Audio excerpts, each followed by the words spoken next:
जय माता दी मित्रों, साल 2025 में लगने जा रहा है साल का दूसरा चंद्र ग्रहण। जी हाँ, 7 सितंबर 2025 को दुनिया हिलने वाली है, यानी कि 7 सितंबर को लूनर इक्लिप्स यानी चंद्र ग्रहण लगने जा रहा है। अब ये कहाँ कहाँ लगेगा? जी हाँ, भारत में भी ये लगने वाला है। मुख्य शहर दिल्ली, कलकत्ता और कहीं ना कहीं दिल्ली, मुंबई, कलकत्ता, अहमदाबाद, गुजरात, राजस्थान, हर जगह ये दिखाई देगा। साथ ही साथ इसके अलावा भी अगर देखा जाए तो ये जो चंद्र ग्रहण है इसका क्या प्रभाव रहेगा, देश दुनिया पे क्या प्रभाव रहेगा। कुंभ राशि के अंदर पूर्वा भाद्रपद नक्षत्र के अंदर ये ग्रहण लगने जा रहा है, इसके बारे में चर्चा करेंगे। सबसे पहले हम चर्चा कर लेते हैं कि 7 सितंबर 2025 में भारतीय के टाइम के अनुसार रात में ये चंद्र ग्रहण लगेगा और ये पूर्ण चंद्र ग्रहण है जो कि भारत ही नहीं संपूर्ण एशिया में दिखेगा, यूरोप के अंदर दिखेगा, ऑस्ट्रेलिया के अंदर, अमेरिका के अंदर, न्यूजीलैंड के अंदर देखा जाएगा। साथ ही साथ चीन के अंदर, पाकिस्तान के अंदर, बांग्लादेश के अंदर भी देखा जाएगा। तो कुल मिला के देखा जाए तो ये जो चंद्र ग्रहण है ये पूर्ण चंद्र ग्रहण है, याद रखिएगा। और भारतीय समय के अनुसार रात को 9:57 से ये चंद्र ग्रहण लगना प्रारंभ होगा और 8 सितंबर को सुबह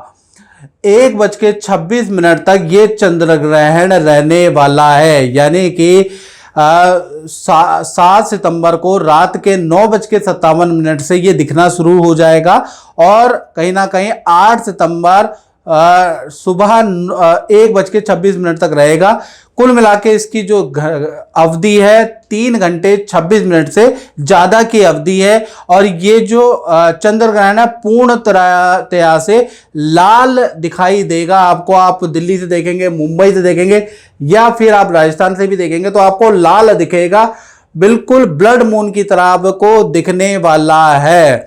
अब इसका सूतक कब प्रारंभ होगा इसके बारे में चर्चा कर लेते हैं। तो इसका सूतक 9 घंटे पहले ही प्रारंभ हो जाएगा, यानी कि 7 सितंबर को और दिन में दोपहर में 12:57 के बाद से इसका सूतक प्रारंभ हो जाएगा भारत के अनुसार। और सूतक काल के अंदर भोजन बनाना निषेध होता है, नाखून बनाना निषेध होता है, सूतक काल के अंदर सोना निषेध होता है। कोई भी शुभ काम आप सूतक काल लग जाने के बाद आप 7 सितंबर को नहीं कर पाएंगे। नामकरण आप नहीं कर पाएंगे, विवाह शादी किसी भी प्रकार का कोई भी शुभ काम आपको 7 सितंबर को नहीं कर पाएंगे। खासकर दोपहर के 12:57 के बाद आपको नहीं करना है। साथ ही साथ जो गर्भवती स्त्री है उनको भी ध्यान देना है, क्योंकि शास्त्रों में लिखा है कि गर्भवती स्त्री के लिए जब चंद्र ग्रहण लग रहा हो, उसका सूतक लग रहा हो, उस समय पे बाहर जाना या बाहर का कुछ खाना वर्जित होता है, याद रखिएगा। गाड़ी चलाना वर्जित होता है, कोई भी रुका हुआ काम करना या शुभ काम करना आपके लिए वर्जित है। तो गर्भवती स्त्री भी अपना ध्यान रखे, याद रखिएगा। और सूतक काल या ग्रहण काल में आपको क्या करना चाहिए इसके बारे में भी चर्चा कर लेते हैं। अभी तो हमने क्या नहीं करना चाहिए इसके बारे में चर्चा करी है, अब क्या करना चाहिए। तो ऐसे में आपको मंत्र का जाप करना चाहिए, चंद्रमा मनसो जाता, क्योंकि ये जो मन है ना मित्रों, मन के हारे हार है और मन के जीते जीत। अगर किसी व्यक्ति ने अपना मन जीत लिया, मन को काबू कर लिया, मन को कंट्रोल कर लिया, तो उसने जग जीत लिया। तो ऐसे में आपको ओम सोम सोमाय नमः का मंत्र का जाप करना चाहिए। अपनी पुरानी गलतियों का चिंतन मनन करना चाहिए, याद रखिएगा। इस तरह के आपको मंत्र जाप करने चाहिए। आपको जो मैंने मंत्र बताया वो जाप करना चाहिए। साथ ही साथ यदि आपको सूतक टाइम जो काल होता है वो 9 घंटे का है करीब करीब, फिर ग्रहण भी लगेगा तो करीबन देखा जाए तो 12 साढ़े 12 घंटे हो जाएंगे। तो ऐसे में पानी तो पीता है आदमी, तो पानी आपको क्या करना है, जब भी आप पानी पिएंगे सूतक काल में, ग्रहण काल के दौरान, तो पानी के अंदर थोड़ा तुलसी दल डाल दे, तुलसी का पत्ता डाल के। आप चाय पीना चाहते हैं चाय पी ले, आप कॉफ़ी पीना चाहते हैं ऑफिस में तो कॉफ़ी पी ले, लेकिन तुलसी का दल आप डाल के रखें। या फिर आप पानी पीना चाहते हैं तो पानी आप पीने, खाने पीने में जो भी आप थोड़ा बहुत खाना पीना चाहते हैं, वैसे तो अवॉइड ही करें, लेकिन बहुत बार लोग बीमार होते हैं, बीपी होता है, शुगर होता है, तो उनको थोड़ा बहुत चाहिए, तो ऐसे में तुलसी दल डाल के आपको करना है। आपको दवाई खानी है तो तुलसी के साथ में आप दवाई भी खा सकते हैं। तो इस प्रकार से आप करें। उसके बाद आप जब ग्रहण निकल जाए उसके बाद घर के अंदर गंगा जल से शुद्ध कर ले। गंगा जल से शुद्ध करने के बाद मंदिर को अच्छी तरह से, मूर्तियों को आप सुबह या ग्रहण निकलने के बाद भी धो सकते हैं। तो इस तरह से खासकर अपना बेडरूम, ठीक है ना, आप अपना ड्राइंग रूम में गंगा जल से शुद्ध कर लें। साथ ही साथ आप मूर्तियों को अच्छी तरह से गंगा जल से शुद्ध जरूर करें।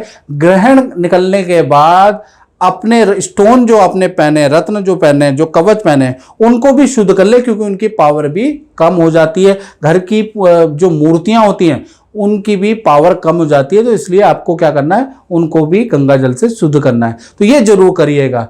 अब उसके बाद हम चर्चा कर लेते हैं कि ज्योतिष के अनुसार 12 राशियों पर प्रभाव पड़ता है 15, क्योंकि कुंभ राशि के अंदर चंद्र राहु की युति बन रही है, याद रखिएगा। पूर्व भाद्रपद नक्षत्र के अंदर ये ग्रहण पड़ रहा है, तो कहीं ना कहीं इसका प्रभाव मेदिनी ज्योतिष के अनुसार देखा जाए तो 12 राशियों पे तो पड़ेगा ही पड़ेगा, उसके बारे में भी चर्चा करेंगे। साथ ही साथ देश दुनिया में भी पड़ेगा। तो भारत के अंदर देखा जाए तो इसका प्रभाव कश्मीर में पड़ेगा। कश्मीर में 40 दिन तक हिंसा की कोई घटना हो सकती है, आतंकवादी कुछ घटना दोबारा रिपीट हो सकती है। उसके योग 40 दिन तक बनते हैं, याद रखिएगा, इस ग्रहण के 40 दिन के बाद तक। साथ ही साथ देखा जाए तो अफ्रीका पे इसका प्रभाव पड़ेगा। तो अफ्रीका में आंधी तूफान, कोई हिंसा हो सकती है, वहाँ भी बुरा प्रभाव है। कश्मीर की हालत, बांग्लादेश की हालत और ख़राब हो सकती है, वहाँ राजनीतिक विद्रोह भी हो सकता है। तो कुल मिला के यहाँ भी है। बाकी और डिटेल में जाए तो बंगाल के अंदर भी कुछ हिंसा, राजनीतिक विद्रोह, उड़ीसा के अंदर भी कुछ हिंसा, राजनीतिक विद्रोह हो सकता है। यानी कश्मीर, हमारे जो देश के जो टारगेटेड पॉइंट है चंद्र ग्रहण के, वो कश्मीर है, एक बंगाल है और एक उड़ीसा है, जो मेदिनी ज्योतिष के अनुसार आ रहा है। चलिए अब डिटेल में हम चर्चा कर लेते हैं कि राशियों पे क्या प्रभाव पड़ेगा। तो राशियों पे अगर बात करें तो सबसे पहले मेष राशि है, उस पर 40 दिन का प्रभाव होता है। यानी चंद्र ग्रहण का ज्योतिषीय विश्लेषण के अनुसार 40 दिन के अंदर अच्छा बुरा प्रभाव होता है, याद रखिएगा। तो पहला मेष राशि है, तो उन पे धन पद में वृद्धि लेके आएगा, तो उनके लिए पॉजिटिव है, रुके हुए काम आपके भाई बन जाएंगे, ऐसा योग नजर आ रहा है। वृषभ राशि को सावधानी रखनी है, उनकी रोग में वृद्धि हो सकती है, उनको चोट लग सकती है, शारीरिक कष्ट भाई आपका बढ़ सकता है, उसके योग नजर आ रहा है। इसी प्रकार से मिथुन राशि के बारे में चर्चा कर ले तो भाई आपको संतान से संबंधित वाद विवाद, संतान से संबंधित परेशानियां बढ़ सकती है, गुप्त शत्रु आपके बढ़ सकते हैं, ऑफिस में बॉस से, उच्च अधिकारी से, कलीग से आपके मतभेद बढ़ जाएंगे। यानी ये जो 40 दिन है आपको थोड़ा क्रोध पे नियंत्रण करना है। साथ ही साथ हम बात कर लेते हैं कर्क राशि के बारे में। तो कर्क राशि को भी शत्रुओं का भय रहेगा, यानी आपके शत्रु बढ़ सकते हैं, लोग आपकी बैक बैटिंग करेंगे, आपके खिलाफ आपके बारे में बोलेंगे, ये चीज़ें आपको 40 दिन में सुनाई देंगे, अपना ही आपके राज उगलेगा, उसके बारे में सुनाई देगा। लेकिन कर्क राशि का होगा क्या, उससे आपको कुछ सबक भी मिलेगा, उस ऐसे व्यक्ति से आप दूर भी रहेंगे 40 दिन में, और धन का लाभ भी आपको अच्छा होगा। तो कर्क राशि वालों को बड़ा सबक मिलेगा। सिंह राशि के लिए देखा जाए तो दाम्पत्य जीवन, लव रिलेशन के लिए अच्छा नहीं है, टेंशनें बढ़ेंगी, वाद विवाद बढ़ेगा, पार्टनर को हेल्थ के इशू रह सकते हैं, या तो उन पार्टनर से अनबन रहेगी या पार्टनर को हेल्थ के इशू रह सकते हैं, उसका योग नजर आ रहा है। साथ ही साथ हमने बात कर ली सिंह राशि की। आप कन्या राशि के बारे में बात करें तो कन्या राशि के लिए रोग में वृद्धि लेके आ सकता है, यानी कार्य में बाधा, रोग में वृद्धि लेके ये ग्रहण आ सकता है। तुला राशि के बारे में बात करें तो तुला राशि के में काम में दौड़ा भागी ज्यादा होगी, विदेश से रुका हुआ कोई काम आपका बनता हुआ नजर आएगा, रुका हुआ धन लाभ आपको मिलता हुआ नजर आएगा, लेकिन दौड़ा भागी तुला राशि की 40 दिन बढ़ जाने वाले हैं।